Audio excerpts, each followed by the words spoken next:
And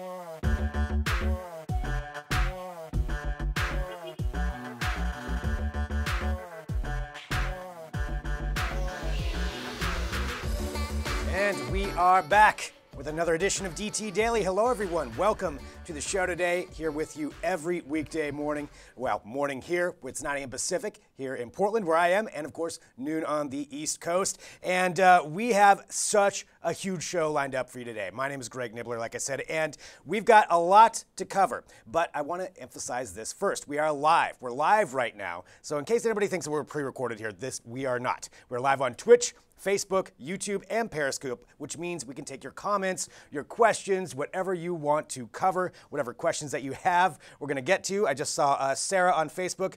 We got a snappy blazer. Thank you. It's very snappy, and I appreciate that comment. So we've got a lot to cover today. I do want to just kind of run through some of the things that we're going to be having on. So, of course, we'll get you your tech headlines here in just a minute. Some pretty cool news coming from Samsung, or at least a rumor that maybe we're going to get that foldable phone that we've been hearing about for years. I'll fill you in on all of that. We've also got, coming up in just a few, we're going to be interviewing Ian Williams. So Ian is a former Nike shoe designer and now owner of Dead Stock Coffee. So we're going to talk to him about everything that he's done. We've got Ryan Juanita, who's going to be joining us for entertainment here from Digital Trends. We'll talk about some movies, some I'd say kind of creepy things that are happening in entertainment as far as actors digitally preserving themselves. We'll get into that here in a bit. And then we're going to hop over to our studio on the East Coast, where we're going to have Jeremy Kaplan, our editor-in-chief. We'll have his Hear Me Out segment, where Jeremy will talk about whatever he wants to talk about. And whatever it is, it's going to be compelling. And he's going to maybe a little bit of rant, maybe some raves, maybe more rants. We don't know. We'll find out here in just a little bit. And then he's going to have an interview with Julie Rieger, who is the author of The Ghost Photographer. So much to cover today, so much to talk about. And as usual, we also have our $100 Amazon gift card giveaway. So at some point during today's show, we'll have a very flashy, splashy graphic that'll pop up on the screen. And when you see that, your job is to email dtdaily@digitaltrends.com. So don't do it until you see the graphic, and we'll have a code word that you are to email in, and then the 10th emailer will win the gift card. And yesterday's winner was, I kid you not, Dwayne Johnson. So Dwayne, congratulations. I didn't like skyscraper, but nonetheless, Dwayne Johnson, I'm sure he gets that joke all the time. Seriously, Dwayne, congratulations on winning the $100 Amazon gift card. We really appreciate you participating in that. And of course, everyone, don't forget to hit that subscribe button wherever you're watching us to make sure that you get the show as soon as it goes live every day. All right.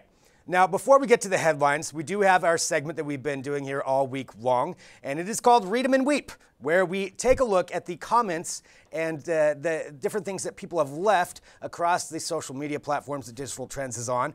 And let's go to what we have here first. The first one I'm seeing is from Lyle Brown, and I believe this is in reference to the unboxing that we did yesterday of the 48-inch monitor, where Lyle says, for comparison, I think Greg should lay across the desk so we know how big that monitor actually is.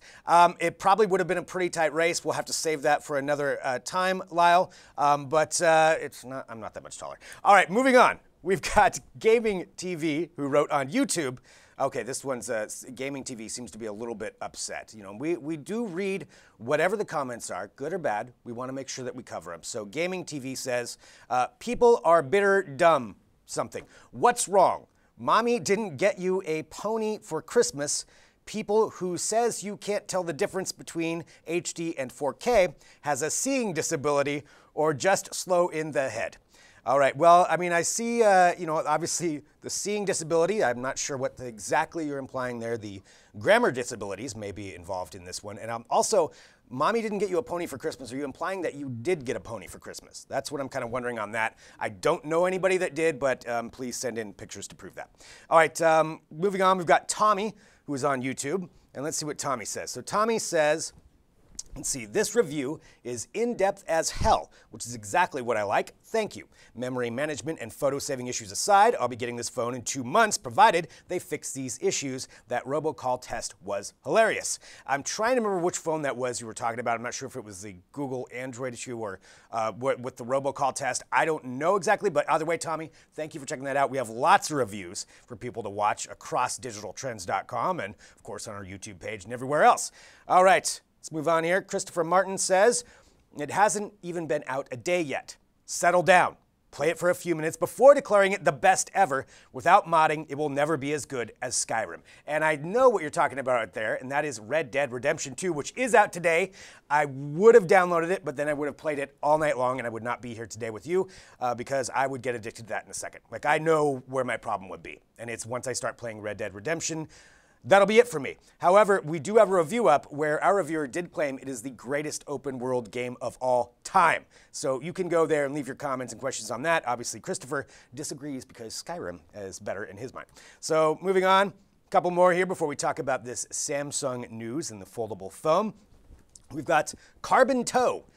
Carbon Toe says, regarding Land Rover's upcoming high-tech Defender, if you are stuck in the wilderness, can it be repaired with a socket set and a lump hammer? I'm not sure if that's a frowny face or what face that is. I think you/Land Rover are missing the point of the Defender. So Land Rover is missing the point of their own vehicle, apparently, and I guess we are as well. Well, thank you for your comment there, Carbon Toe. We do appreciate that. So the last one here that we have today for our Read 'em and Weep segment comes from Uber Dudes. So Uber Dudes says at Digital Trends, hey guys, what's the best approach for a streamer like me to get noticed on here? A mention, long shot, but hey, thanks. Uber Dudes, thanks for watching. So if you do comment, we will mention you. So Uber Dudes, we do appreciate that. So I hope you hit subscribe and tune in with us every day. Steven is noting I had a tight grip on that coffee.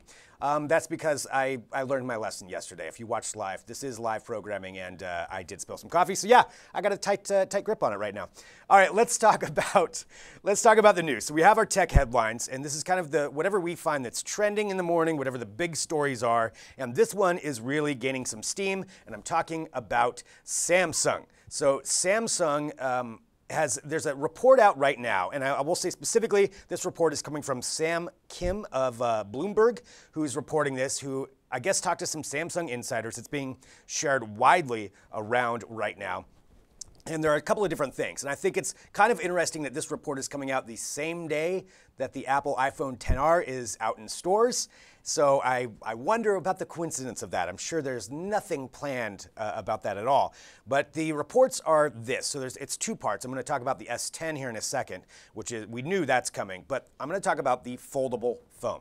So we've known Samsung and a lot of companies have talked about coming out with a foldable phone, with a foldable OLED display. How it would look, we don't know. Right now I'm showing just kind of a prototype, I think, of what people think it could look like, which is more of like a notebook where it would open up and you'd have double the screen. We know Samsung's been working on it. I mean, it's been years that they've been talking about it. But now, apparently, we've got more news that they are planning on revealing it next year. And maybe mid-next year is what it's looking like according to this report. And I've got a few different notes here. So one of them is that it sounds like they're going to actually tease it. Whether they show it or not, we don't know, at Samsung's Developers Conference next month. Again, rumors, but seem to be pretty substantiated rumors. So we've got that. We found out that the foldable screen device is codenamed Winner. So they're calling their own phone Winner. And so that is part of what's going on with that. So we can see foldable screen device codenamed Winner. It's been under development for years. Taking a look through at the notes as I'm talking about. So one of the things that they're talking about is, I guess, Samsung is also debating whether or not to have it fold horizontally or vertically. And it sounds like they're leaning more toward vertical. So you would open it up like a book, have that double screen. And what I'm curious about is, for everybody who's watching, like, is this something that you would be interested in having? Is the foldable phone something that you've been waiting for, that you've been clamoring for? Because they seem to think that you would be. But I'm just curious what you think. Joe is asking next year, question mark. That's the report, is that they're saying maybe mid next year we could get this foldable phone in hand. A couple other notes about it, possible design notes, is that in addition to having the double screen where you open it up, it would also have a 4-inch screen on another side of it. So really 3 screens, I suppose, one of them being a giant foldable one that you can fold, to 2 or 1, but also a 4-inch screen on the other side of the phone, so you can check text messages or whatever you want to do with that. I do like that idea of having an extra screen on the outside. Myself, personally, I don't know if I really need a foldable phone, because one of the problems with it, and I guess this is a design problem, again, according to this article, is that it's heavy because of that. It's a heavier phone and bulkier, I would have to imagine. I don't know. I'm curious what you guys think, so please drop in your comments here and let us know. Keelan is saying if this will get people to stop recording vertical video, absolutely. So vertical video, a big problem for Keelan. So we'll have to see. I don't know if that would actually solve this or not. I think you're still going to get that happening, but we'll have to see what goes on with that. But yeah, it's an interesting concept, and I'm curious what people are going to think and whether or not this is actually going to be some kind of dynamic change when it comes down to it. Okay, the other part of the report, I'm going to try to get through here because we do have our interview coming up, was the S10. So the Samsung S10 reports on that coming out, that we may get up to 3 of them. And the big thing here, the big takeaways from this report are that it could be 5G, which we know people are going to slowly start rolling out 5G, but I guess Samsung is in talks with Verizon to bring out a 5G phone for the S10 and also possibly have it complete screen on the one side without the notch, and have the fingerprint scanner underneath the OLED, which, if you follow mobile news, has been a real problem for designers. Apple's been trying to do it, Samsung's been trying to do it, LG's trying to do it, everybody's trying to do it.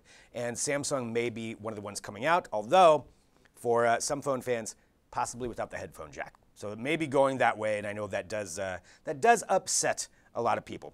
All right, I know we're going to have to get to our break here, so we'll try to pepper in some more tech headlines and news as we go through the show today. But I want to remind everybody also that we do have that giveaway coming up. So a $100 Amazon gift card coming up. Also, later on in the show, we're going to have Ryan Juanita joining us, talking about some entertainment news, giving a little bit of a taste of what's happening in that. And then we're going to be talking to Jeremy Kaplan with Hear Me Out, and an interview later on in the show. Lots to stick around for, live across all platforms. Let us know your comments, your questions, whatever you want to talk about. And we're going to take a quick break, and then we'll be back with Ian Williams to talk about being a shoe designer at Nike. And I want to find out the story of this. I guess he went from being a janitor to a Nike shoe designer. Somehow that worked out. I don't know how that happened. And then now also owns an amazing coffee shop. So we'll be back here in just a second with Ian with more DT Daily.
getting a lot of comments. Yeah. Yeah, I don't know Bro, if it's you out good or here. bad. Blazer life. It's Blazer life. That's I'm what not I'm mad. doing right now. I forgot mine.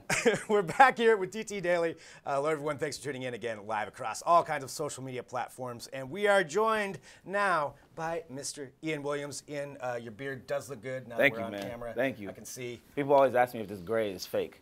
Is it? No. No. Yeah, you Right, didn't like dye like this is 4 earned. strands. Yeah. Nah. this is called years. Yeah. It's called hard work. Yeah. That's what it is. You earned that. Well, Ian, so you are the owner of Dead Stock Coffee, Yep. which we're going to talk about here in just a little bit, because I have questions about a couple of the brews that I saw that you guys have down there.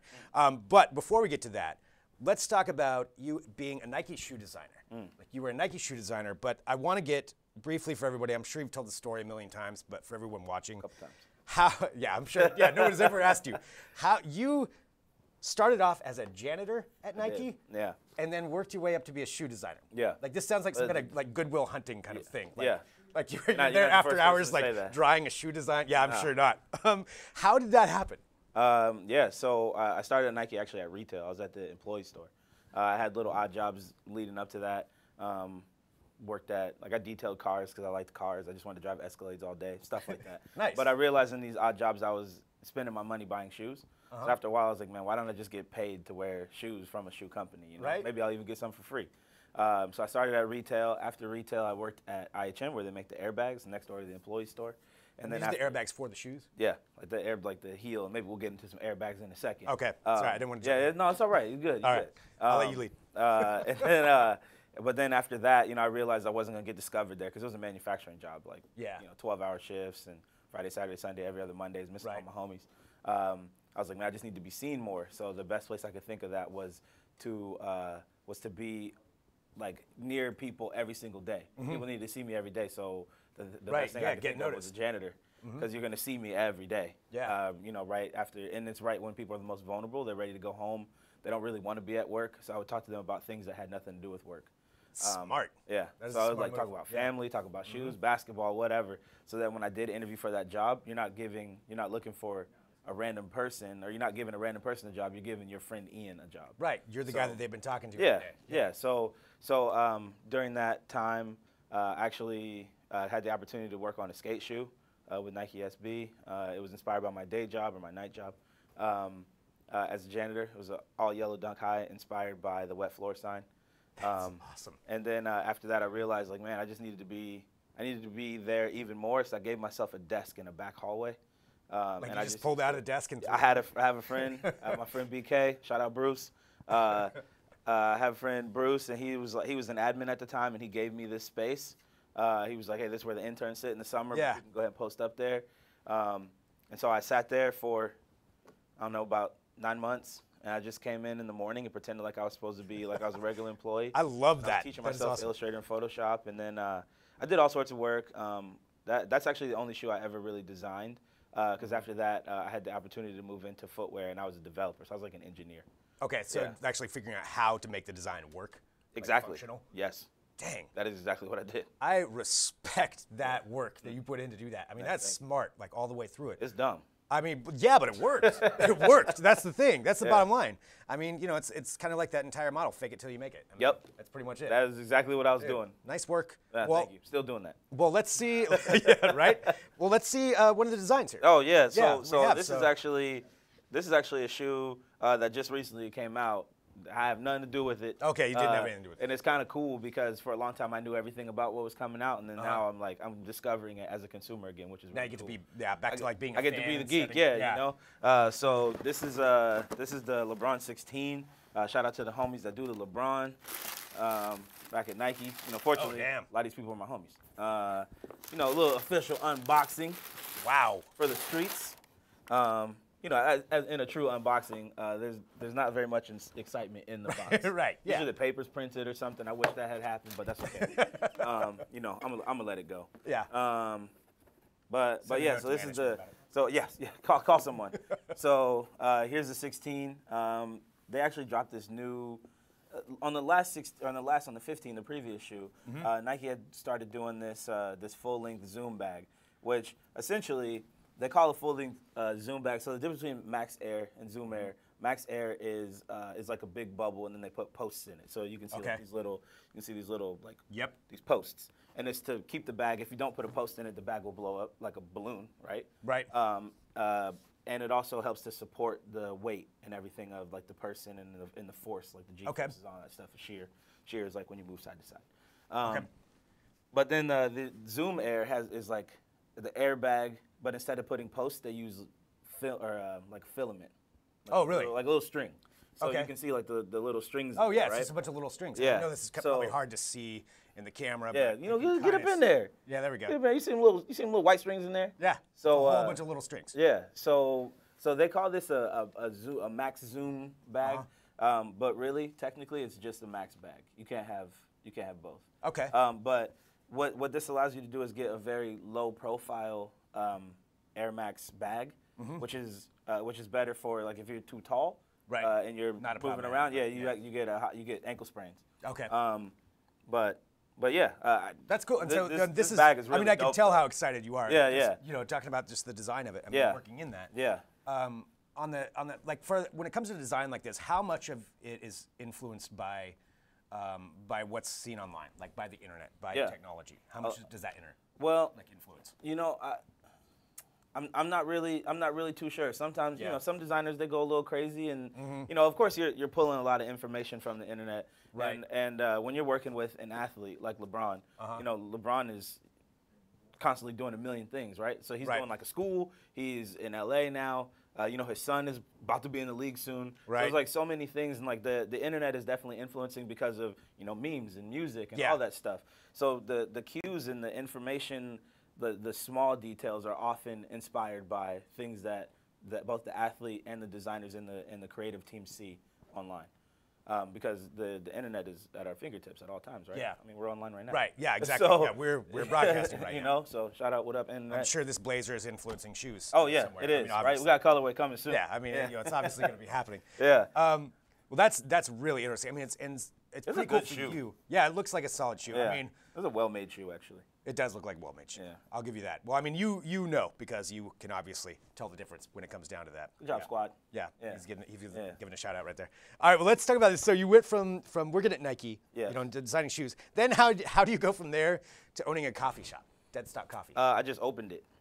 So you just decided, like, I'm going to get into coffee now? Yep. That's pretty much it. Do you like coffee? You know, coffee's cool. It's all right. It's cool. No, I was what I really wanted was what I loved about the sneaker culture was the community piece. Yeah. So you know, just like seeing everybody, people from all walks of life, all come together over this silly thing. Yeah. You know, which is like these weird foot coverings with like rubber on the bottom. Right. And, you know, whatever happens on the top, leather, or you know, this new nip, and we're all just like really chasing this thing down. But it could be a plumber, a doctor, a child, somebody who's like nostalgia. All these things could all bring you together, and that was really what I missed about the sneaker, from working behind the desk. Like that sense of community. Yeah. So you know, after that, I was just like, I was literally on a ThinkPad, just like typing numbers, saving the company tons of money. And I was like, you know what? I just want the community back. Yeah. So that's really coffee shops are a pulse in the community. Yeah, absolutely. And Portland is the sneaker capital of the world. It is. Yeah. But there in was case you didn't no know, evidence. I mean, like everybody's here. Yeah. Nike, Adidas, Under Armour, Keen, Columbia, all the companies that work with all those companies, like Wieden & Kennedy, Camp Grizzly, like all the agencies, a lot of designers, so it's all, a lot of it is here in Portland, just here and then in Boston. Right. So, and you know, some companies in Boston are owned by Nike. So. Right. Yeah, totally. You know, and Adidas. So you combine that like sensibility for it, and then with your coffee shop. I did want to ask about a couple of the coffees they have. You have one called the LeBronald Palmer. Yeah, you did it. Yeah, yeah. LeBronald Palmer. I know. I was like, I was going to stumble on it. But what's a LeBronald Palmer? You know, it's inspired by one of the greatest basketball players of all time. Not the greatest. That's Allen Iverson. You know, shout out VA. Clyde Drexler, that's cool. You can be wrong. It's cool. It's your show. But it's supposedly LeBron's favorite drink is the Arnold Palmer. Okay. And so we took the Arnold Palmer and juiced it up. Okay. You know what I'm saying? Gave it some power. Some kick. And added some coffee. Okay. So it's really just it's coffee, sweet tea, and lemonade. It's like a true Southern sweet tea. Actually, I would drink that. That sounds pretty good. Yeah. That you know what? If I see you again on the show, okay, I'm drinking Baby Bronze, I got you. All right, as long as I don't have to call it a baby Bron Bron. You call it whatever you want. All right, the other one, okay, green coffee. It's called the Charged Up, and I know we got to wrap up here in a second, but green coffee with green flavored Kool-Aid. Yeah. Yeah, we switched it up now. I just wanted to see if I could. Do you brew it with the Kool-Aid, or? I can't tell you. But Okay, I just wanted to see secrets. if it was possible to make a coffee beverage with Kool-Aid. I tried it for a couple of years, and I kept using brewed coffee, and it just kept tasting like Robitussin. Yeah, I was gonna say it was terrible. Doesn't seem like it would taste good. Yeah. But it's interesting enough. I want to try it. Yeah. Maybe bring some Charged Up next time too. So we use the green coffee before we roast it, make a cold brew, and then and we actually use tea now because we learned that instead of Kool-Aid. Instead of Kool-Aid, trying to make it a little more healthy. It's Portland, right? So we got kids out here. Yeah. We got to do the right thing. Yeah. We just add natural food coloring. All right. Awesome. Well, Ian, dude, your whole life is just fascinating. Clearly, there's going to be a movie. I just do stuff. That's going to be a movie about you at some point. I just be doing stuff. I can tell already. Yeah. Well, thank you so much. Good Williams hunting. Yes. Boom. There it is. So attention Hollywood. We've got the star right here. All right. Well, Ian, thank you so much for joining us. How can people follow you? Man. At That's.Coffee on Instagram, That's.Coffee.com. We're right down the street from Digital Trend Studio in Portland, 408 Northwest Cooch Street. Come see us. Get your baby Bron Bron or LeBron Palmer or whatever you want. We got it all. It's all there. Except for blended drinks. We don't do that. Or pour-overs. Okay, yeah. So don't ask for that. Just don't even bother. Don't ask. Right. Yeah. Well, Ian, thank you so much for joining us, man. Yeah, this man. is awesome. And for everybody watching, so we're going to take a quick break, and then we're going to be back with Ryan Juanita from our entertainment section here to talk about what's coming up in that. He's got some pretty cool stories to talk about. So stick with us. We're live on Facebook, Twitch, Periscope, YouTube, all of those platforms. Let us know what you want to talk about. Drop your comments in there, and we'll be back in a bit with more DT Daily. We'll be back. See, this will go with my blazer.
And we are back here with DT Daily. Thanks, everybody, for joining us. And right now, hopping in studio, Mr. Ryan Juanita, a.k.a. Dubs, from our entertainment section here at Digital Trends. Hello, Ryan. How are you? I am doing well. You're looking chipper. Oh, thank you. I'm wearing a blazer. It's very early. It's a hot topic. All right, so, Ryan, in case you don't know, in addition to DT Daily here at Digital Trends, we also have podcasts and all kinds of other programming. And Ryan and I host a show called Between the Streams, where we talk about entertainment, everything that's going on in the world of that. We do it every Friday at noon Pacific. So coming up later today, we're going to be talking about some of these things we're bringing up right now. And I wondered, what would you like to talk about here first? Would you like to bring up? Well, there's a lot of interesting things. Okay. Would you like to talk about what I think the digital preservation is the craziest thing we saw. So why don't we explain what digital preservation is? So there is a new story out that came out by MIT, and I think we have a feature about it coming out as well. We do, yeah. The MIT Technology Review did something on it, but basically it's one of the things that they're doing with the Star Wars, all the Star Wars actors apparently are being digitally preserved. So, like we saw in, what was it, Rogue One, where we had the Admiral come back, General? Not Rogue One, it was in the actual Last Jedi. The Last Jedi. But yeah, when Grand Moff Tarkin came in, yes, and that's what I meant. But yeah, I mean, they've done this a lot. There was even a funny one for Solo where they digitally injected a young Harrison Ford over the face of Alden Ehrenreich, which was pretty interesting. You can watch that on YouTube. But yeah, so what they're doing this for is to sort of preserve it in case something goes wrong, which something did, obviously, with Carrie Fisher. Right. And they promised they were never going to bring her back digitally because, you know, that may or may not have been her wish. Right. But this thing is kind of an interesting thing. A lot of people get upset about this digital preservation thing or these holograms of, you know, dead rappers like Tupac and stuff because, you know, this person doesn't give their okay. Right. So now they're kind of taking it from like this their estates. Yeah, exactly. So now they're kind of taking it from this different angle where it's like, okay, well, you preserved me perfectly now. Yeah. And then I can keep acting after I'm dead. Right. It sort of keeps my youth to a degree, as they were saying in the report. And you can make money for your family by putting, you know, young Tom Cruise in 30 years in a Mission Impossible movie or whatever it might be. It's a really interesting intersection of technology and art. And it's one of those things where it's kind of like gene messing, you know, when they're talking about gene splicing and stuff, it's like, we don't really have sort of a rule set up for that yet, you know, or ground rules for that. I mean, I think gene splicing is more controversial, but this is really an interesting thing that these actors are going to be around to be in movies potentially forever. I'm seeing some of the comments come through. Sarah says it's digital immortality. Yeah, there it is. Would you let yourself be scanned? Well, you could be used I in think a I will future- be. Here's the thing: I will be very important to have on record. So no, I mean I don't think that's really going to be an option. But I think famous people. I think it may become commonplace not too long from now. Yeah. I mean we've all seen. Well, maybe we haven't all seen, but the San Junipero episode, where you live in a digital Black domain, Mirror. and that's not even that. Out of our reach. It's weird to think that it's not that far away. Yeah, I mean, we could actually be living in a digital matrix type world. So this idea of just actors being in movies in 10 or 20 years that have passed on really isn't that odd.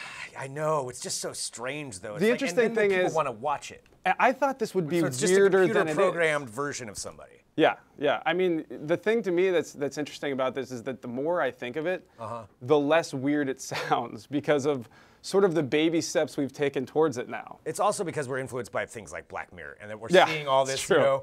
where it's like, oh no, that's normal. It's not normal. No, it's not normal. I suppose it's not. But it is happening.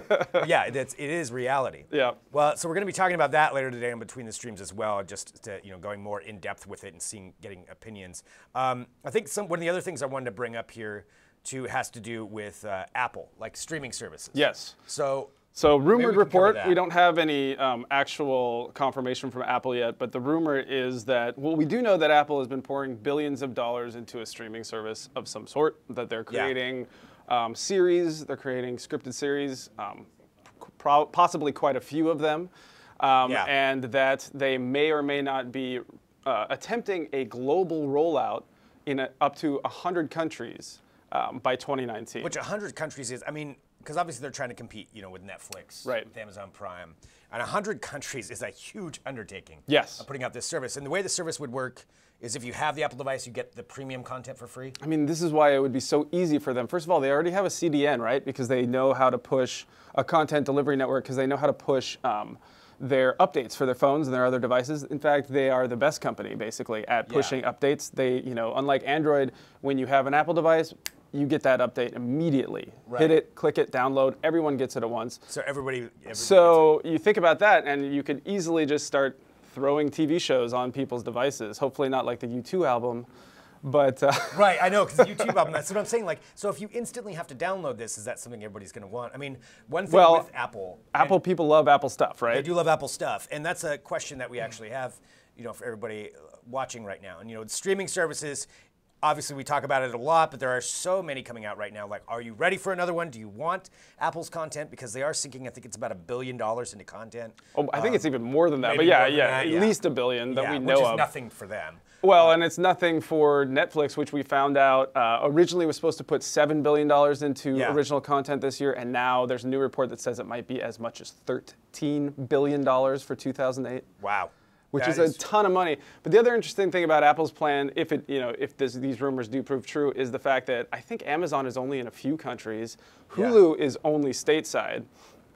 Those are like two of the So- biggest streamers. Netflix, of course, has its big global Netflix is- rollout. yeah, it's almost everywhere. Right. China being an exception, and With a couple original others. content in each one of those countries. too. Right, they actually have made their own. Each one has its own kind of Netflix because it's not all of it's licensed for every country and stuff like Right. that. But yeah, I mean, so they do have like series for Spain, for So instance. if Apple could instantly punch out to 100 countries, that does make them a player right away. It they could have a new very series. much make them a player. Yeah, there's just so much to consider with it. I know you have a feature on digitaltrends.com right now too, just talking about the different streaming services. Yeah, How many there are. I'm grumpy about it. No. I mean, here's the thing. Like, we have seen this bifurcation, this sort of, separation of streaming services going more and more. And the more conglomerates try to get into it, the worse it is for us because they own the content, right? They own the licensing content. You can't really blame them because Netflix got really big really fast, which is what I say in the piece.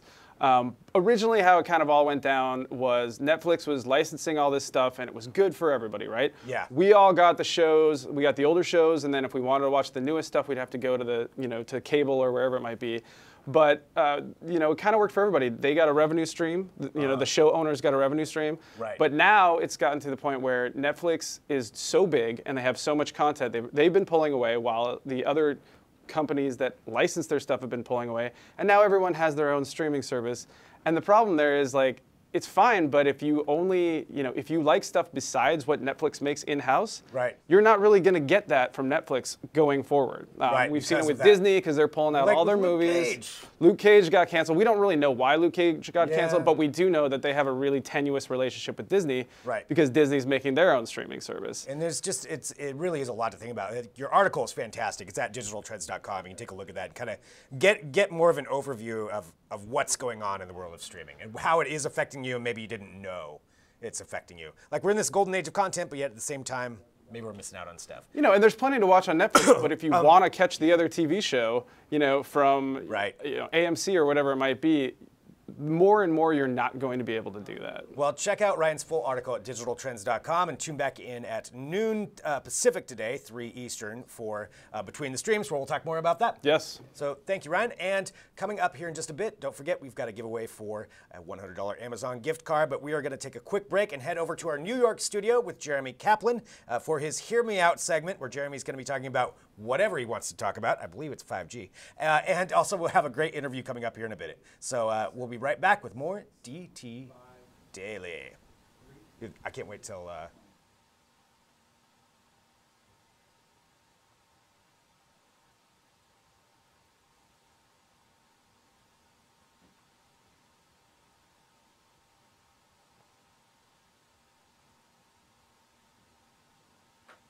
Hello?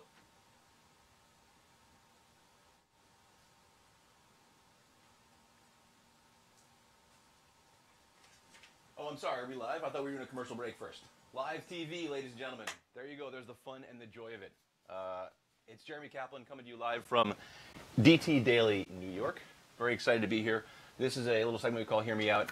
As Greg alluded to, I'm going to be talking about whatever I want to, which is my prerogative as the editor-in-chief. Huzzah! I get to do what I want. So today we're going to be talking about 5G, which ostensibly is a glorious thing. 5G means faster speeds. It means easier access to video, so we can download our Red Sox victorious, we can watch the Red Sox win the World Series in a faster and better capability. And if you're paying attention, that's the second time that I've mentioned the Red Sox on DT Daily Live because the Red Sox are awesome. Anyway, 5G seems like a great and glorious thing. However, hear me out. Let me get to that. First of all, though, let's get some basic facts about 5G.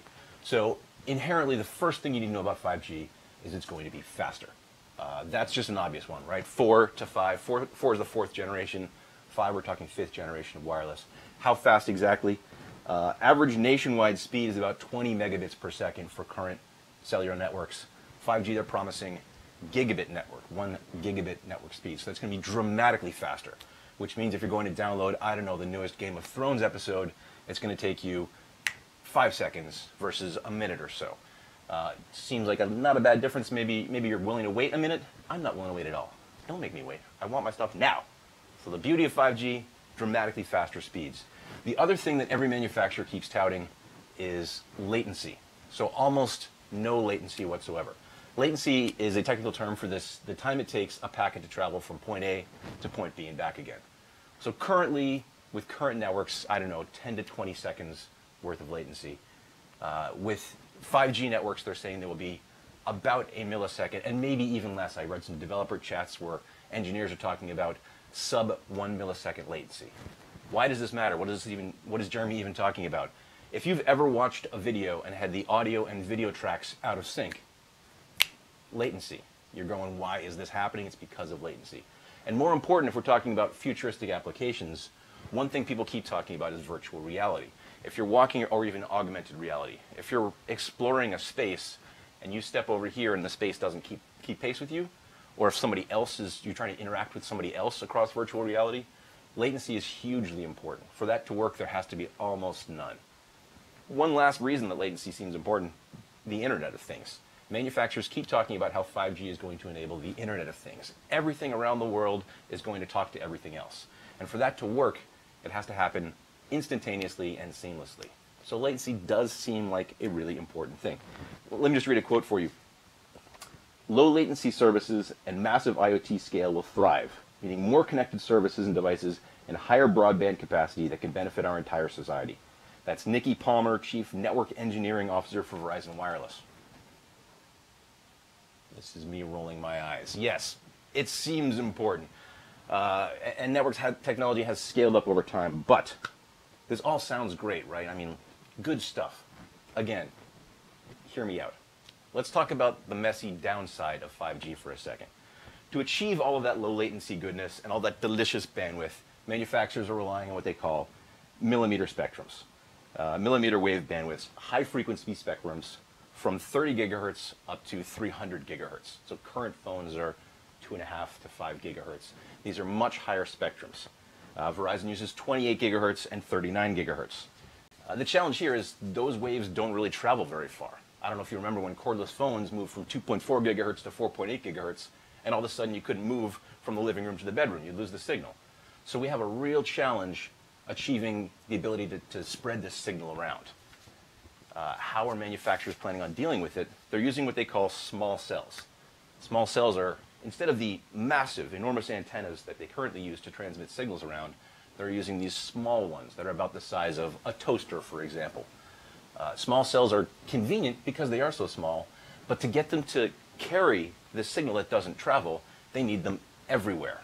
So every telephone post, the side of every bus, every room in your house, and every building, and every street corner, and every sign on every highway. This sounds like a massive investment, an incredible effort in order to achieve something that, I don't know, do we actually need? Let's think for a second about where we currently are. I said the current speeds of 4G are around 20 megabits per second. AT&T announced some network infrastructure things they plan to put in place that by the end of the year, in certain neighborhoods, will bring speeds up to 400 megabits per second. So all of a sudden, gigabit speeds, which are, again, just a promise, aren't really all that fast. How is AT&T able to do this? If you think about 4G, you always hear the term 4G LTE, right? The LTE part stands for long-term evolution. That means they're going to evolve 4G and keep improving upon it over time. That's, of course, the plan with 5G as well. But as we keep improving on 4G, it gets closer and closer towards that gigabit speed. In fact, there is a movement for what they call gigabit LTE, which you can actually get in certain places across the country today. So we already have that fast speed. Don't get me wrong, there are definitely reasons to move to 5G. Faster speeds are important, and there is a lot more upside to 5G potentially than there is to 4G. But there are just so many downsides. For example, none of your current devices are going to use it, of course. So your cell phone, your current cell phone, is definitely not going to support it. But beyond that, there's this promise that 5G can do everything for us, that it will enable the Internet of Things, that will have all of your devices talking to all of your other devices. None of those devices have 5G chips. So you'd have to upgrade everything in your life in order to get to this glorious world. And you know, somewhere down the line we'll get there, I suppose. But there are just so many issues along the way. Like, for example, the fact that 5G involves different bandwidths. I said 30 gigahertz up to 300, and everyone's using different spectrums. That means you won't be able to carry one cell phone from, say, AT&T over to Verizon. You're going to be carrier locked, which is annoying when you spend $1,000 on that new iPhone, right? So there are just so many obstacles that I keep seeing here. Research and development is crucial. It's important to keep upgrading our networks. But the path there, I don't know, it doesn't necessarily feel like the smartest one. And besides, Game of Thrones comes out next year. I really need to be able to download that stuff now, and I can do that already over 4G. Just my 2 cents. Let me know what you think. I'd love to hear some feedback from the audience. We are going to cut to a commercial break now. Sorry about the mishap before. And when we come back, I have the most fascinating guest you could possibly imagine. Julie Rieger, the ghost photographer, will be here in the studio with us. We'll be talking about the current state of Hollywood as well as the spiritual world itself. So stick around. We'll be right back.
And we're back.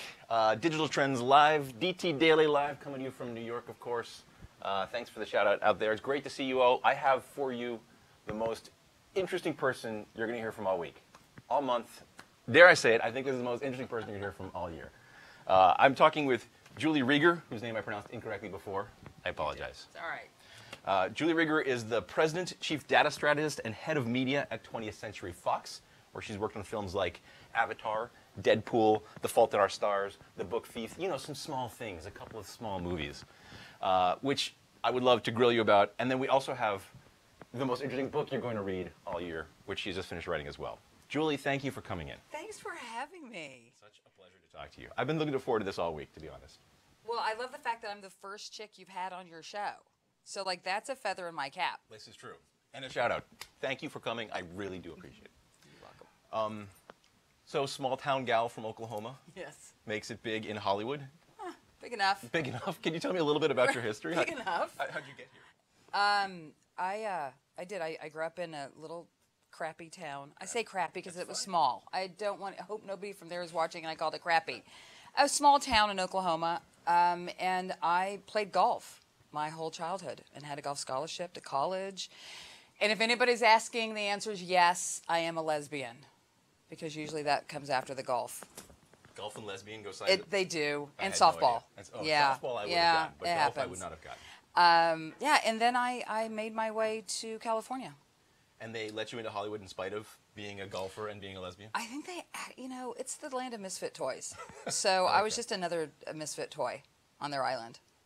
What's it like working on all of these giant movies? Do you meet all these giant superstars and talk to these giant directors? Of course, of course. I'm kind of in awe. A few years ago when we released the first Deadpool, Ryan came into the office and thanked the whole team.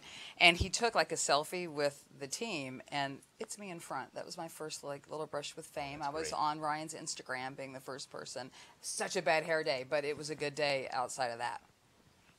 So I don't want to put you on the spot, but there's been this crazy Me Too movement that's sort of swallowed up a lot of our culture, and especially Hollywood. And as a lesbian in Hollywood, I was wondering, I thought you might have some interesting perspective on what's been going on. You know, it's a really great question. It's one no one's asked me yet. And I think that it doesn't even matter if you're a lesbian or not a lesbian. Being a woman, we face this, and we face it our whole lives. You know, we're the ones who were raised and told to be careful about where you go at night. My mother was like, never go out past 10 o'clock because that's when the crazies are out. She was right, by the way. And, you know, we just did the movie The Hate You Give and learned that every child in an African-American family is taught to put their hands on the dash when they're pulled over by the cops. And they practice that.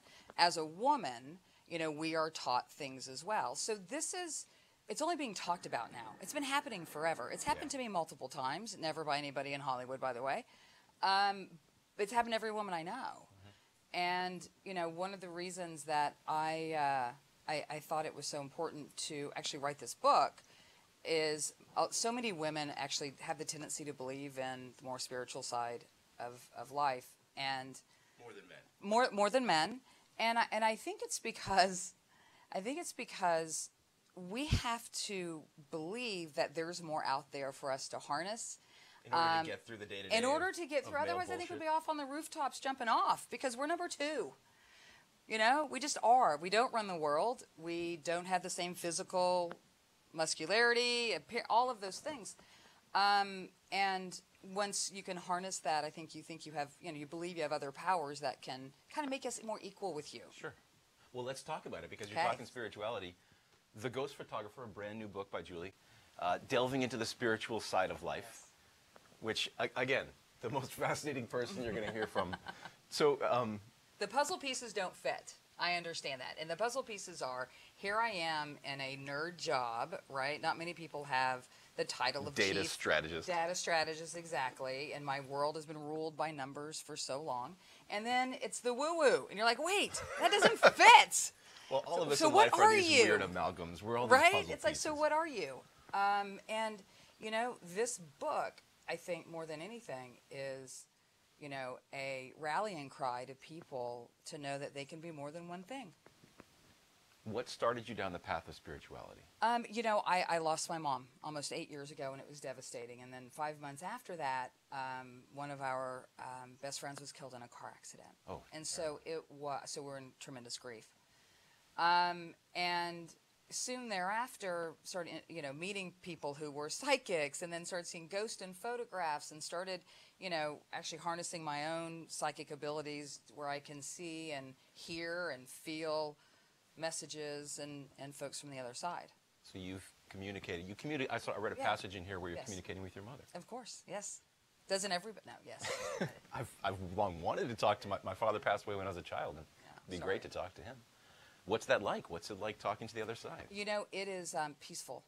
I think because I was skeptic, so you can imagine, right? I can imagine you deal with a lot of that on a daily basis. Right. Well, but it's like, you know, again, my universe is ruled by numbers, and so of course I was skeptical about all of this. And when it first started, and I first started seeing, you know, the ghosts and photographs, what started to happen is that I actually felt at peace for the first time in a really long time. And I think that was kind of the magic of all of it was the peacefulness that it can bring. Mm-hmm. And, you know, all the other pieces feel like I'm in on a secret. And that part's kind of fun. It's like being able to communicate, understanding, seeing other folks, you know, loved ones that have passed on. So why photography? Oh, why did I call it? You know, in Hollywood, as you know, you've worked. I've been near it. You've been near. You've been adjacent. I've enjoyed its fruits. You've been adjacent to it. You know, storytelling is it has like different parts, and so the ghost photography was what we call the inciting incident. So that's actually what happened when everything turned for me. And why for me was it photography? I have a feeling because I was a skeptic that photography is proof of something. You know, I had someone that said, well, how do you know it's true? And I'm like, have you ever been to Iceland? And they're like, no. And I said, well, how do you know it's there? So, well, I've seen pictures, and I'm like, right. You've seen pictures. So it was probably that way for somebody like me to be okay with it. Intriguing. And so you probably, by the way, I know, I have a feeling you have a lot of guys that watch your show, right? A decent number. Here's my thing to you guys who thinks all this stuff is mumbo jumbo. I suggest you pick up a copy. If not for yourself, but for your mom, she'll love it. Moms love it because it's a love letter from a daughter to a mother. I only got it earlier this week. I've just started it, and I'm already loving it. I'm a big book reader myself, so I'm intrigued to see where it goes. I'm told that we're running a little low on time as well, so we could talk for hours. We could. Can you stick around and we can talk after? Yes, of course. Meanwhile, I'm going to throw it back to Greg Nibbler over in Portland. Thank you very much for watching us, and stay tuned. We're going to walk through a couple of the tech headlines before we leave you for the day. Thanks again.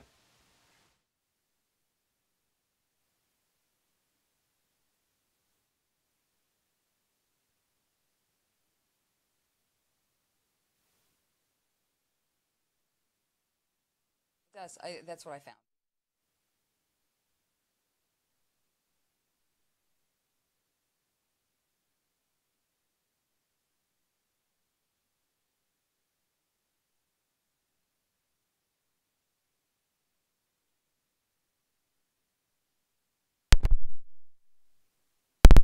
There we go.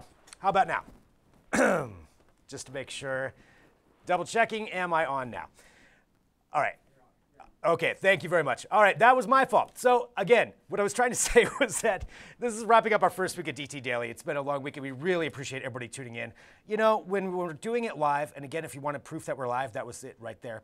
You know, sometimes things happen, and we appreciate your patience with that, but we are having so much fun, and it's so much fun to do this with you. So everybody that's been tuning in, we really do appreciate it. And we've got, just to kind of recap a little bit of what we talked about today, you know, we have the news for the Samsung foldable phone and the S10 news that's come out. We interviewed Ian Williams of Deadstock Coffee. We talked to Ryan Monita about some exciting things with tech and digitally enhancing and digital rendering of people in movies. And we had, of course, Jeremy Kaplan out there in New York for his Hear Me Out segment, and then wrapping up with Julie Rieger and her amazing book. So you can check all that out. All this will be back up live, or back up for you to watch video on demand and share at digitaltrends.com and all of our different outlets. We do have our $100 Amazon gift card that we do need to give away. So right now, you can see the code on there for Monster Giveaway.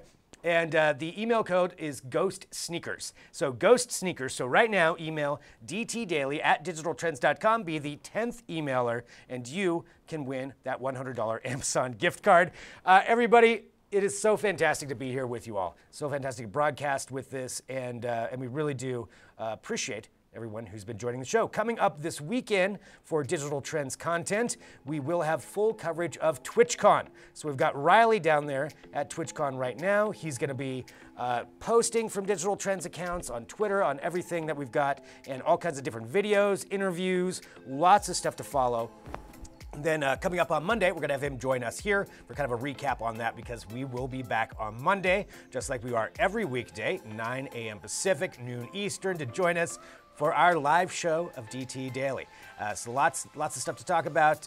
Thank you, everybody, for tuning in and joining us. And I think that's about it for this week. So we really do want to say, again, thank you. So follow us on all of our different media outlets.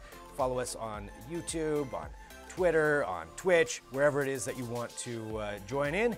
And we will be back, like we said, next week with another episode of DT Daily.